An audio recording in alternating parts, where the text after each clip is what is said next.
Hello everyone, welcome to my channel. ये 149 lecture है जो हम आपके पास लेके आए हैं।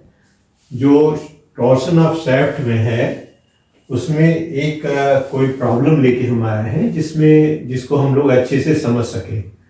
तो ये पहले देखते हैं कि ये प्रॉब्लम क्या है और कैसे इसमें प्रोसीड करेंगे। तो सपोज करिए कि two aluminium shaft A B और बी सी हैं जिनकी डाया अलग अलग हैं। एक का 40 डाया है, एक का 60 डाया mm में है। Are subjected to torque as shown in figure.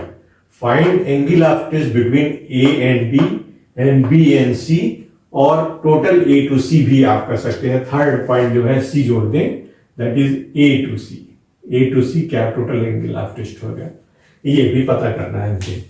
तो अगर कोई शाफ्ट है तो इसमें टॉर्क क्या है, एक में 500 न्यूटन का ये एंटी क्लॉकवाइज आ रहा है, दूसरे में आपका 1500 का क्या आ रहा है क्लॉकवाइज, और थर्ड में आपका 1000 एंटी क्लॉकवाइज आ रहा है। जो आगे बढ़ेंगे आगे ट्विस्टिंग होगी तो इस तरह की ट्विस्टिंग होगी इसके आगे। तो यहां पर आप देखो जी की वैल्यू दिया है 4 × 10⁴ न्यूटन पर mm स्क्वायर। तो यहां जो चीजें डाटा हमें चाहिए वो टॉर्क आपको यहां पहले देखिए ए टू बी में ये इसको मोड़ने की ट्विस्ट करने की कोशिश कर रहा है। तो ये हमने 500 न्यूटन पर मीटर को यहां पर ए बी का टॉर्क लिया है। ए बी का टॉर्क क्योंकि यहां से ये ट्विस्ट हो रहा है, यहां पर जब आगे बढ़ेंगे तो देखेंगे कि क्या टॉर्क आएगा। लेकिन अभी क्या है, ऑन ए बी कितना टॉर्क आएगा, ये जो पहला वाला जो हमारा घुमा रहा है, चक्का घूम रहा है, उसको हमने 500 न्यूटन, और इसका डायरेक्शन कितना है, किस डायरेक्शन में है, एंटी क्लॉकवाइज। तो एंगल का जो ट्विस्ट होगा वो भी एंटी क्लॉकवाइज होगा। तो आप यहां जानते हो torque A B is 500 newton metre हो गया। और ये फार्मूला क्या है, T/IP = G θ/L या T/J = आप कर सकते हो। तो यहां पर T क्या दिया है, T इज 500 न्यूटन मीटर। तो मीटर को आप क्या करेंगे, मिलीमीटर में ट्रांसफर करेंगे। तो 500 × 10⁻³ कर दिया, और इसकी जो लेंथ दिया है 1.25, तो इसलिए 1250 हो गई, ठीक है। और G की वैल्यू ऑलरेडी दिया है 4 × 10 यहां रख दिया। और इसका IP क्या होगा, IP = π/32 d⁴ होती है। तो यहाँ π/4 40⁴ दिया। ये जो वैल्यू आएगी वो किस में आएगी, डिग्री नहीं रेडियंस में आएगी। रेडियंस में आएगी तो हम यहाँ वैल्यू कितना फाइंड आउट करते हैं, 0.06217 रेडियन है। अब रेडियन क्या है, रेडियन पाई रेडियन कह सकते हैं आप 180 डिग्री, इसलिए एक रेडियन क्या होगा 80/180/π। तो यहाँ पर क्या गया 180/π से आप मल्टीप्लाई कर देंगे। तो यहाँ 0.06217 मल्टीप्लाई बाय 180 डिवाइडेड बाय 3.14, ये पाई की वैल्यू है।